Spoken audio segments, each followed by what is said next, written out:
तो चलिए मिलते हैं राजू से।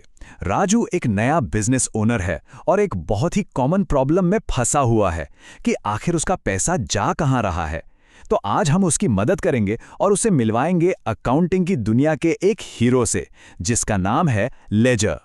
तो हुआ ये कि राजू ने बिजनेस तो शुरू कर लिया, पर अब वो अपने फाइनेंस को ट्रैक करने में थोड़ा खोया खोया सा महसूस कर रहा है।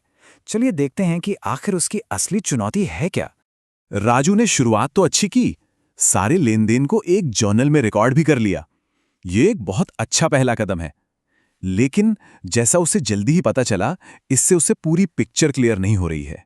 सब कुछ लिखने के बाद भी राजू को बस एक ही टेंशन है, मेरा पैसा असल में आ कहां से रहा है और जा कहां रहा है। ये एक बहुत ही आम सवाल है और आज हम इसी का जवाब ढूंढेंगे। और ठीक जब राजू की टेंशन बढ़ रही थी, तब एंट्री होती है एक ऐसे सॉल्यूशन की जो सब कुछ बदल देगा, लेजर। तो आखिर ये लेजर है क्या? सोचिए, ये एक सुपर ऑर्गेनाइज्ड डायरी है। इसमें हर अकाउंट का, चाहे वो कैश हो, सेल्स हो या फर्नीचर, सबका अपना अपना अलग सेक्शन होता है। इससे राजू को एक ही नज़र में पता चल जाता है कि हर कैटेगरी में पैसा किधर से आया और किधर गया। और अब आता है वो हिस्सा जहां सारी चीजें जुड़ जाती हैं। एक ऐसा सिंपल सा रूल जो लेजर में मास्टरी करने में मदद करेगा। रूल बहुत सिंपल है। जब भी किसी अकाउंट में पैसा आता है तो हम यूज करते हैं टू, और जब भी किसी अकाउंट से पैसा बाहर जाता है तो हम यूज करते हैं बाय। बस इतना ही है। पैसा आया तो टू, पैसा गया तो बाय। ठीक है, अब जब हम रूल जान गए हैं तो चलिए राजू के बिजनेस के कुछ असली उदाहरणों के साथ इसे एक्शन में देखते हैं। राजू का पहला कदम, उसने अपने बिजनेस में 10,000 रुपए कैश इन्वेस्ट करके शुरुआत की। राजू के लिए ये एकदम साफ है, उसके बिजनेस में पैसा आया है तो हमारे गोल्डन रूल के हिसाब से हम टू का इस्तेमाल करेंगे। चलिए देखते हैं कि लेजर में ये दिखेगा कैसे। अब देखिए, कैश अकाउंट में पैसा आया है ना, तो हमने लिखा to capital account.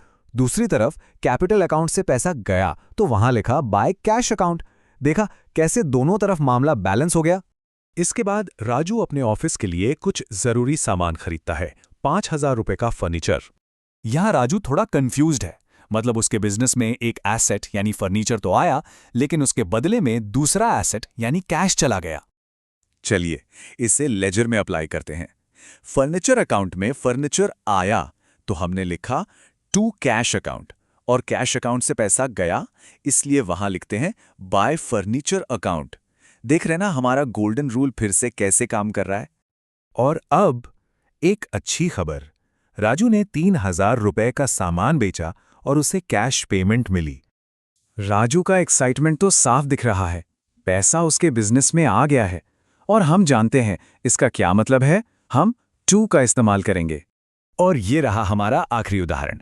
Cash account में पैसा आया तो हमने लिखा टू सेल्स अकाउंट, और क्योंकि सेल्स अकाउंट से माल गया तो वहां लिखा बाय कैश अकाउंट।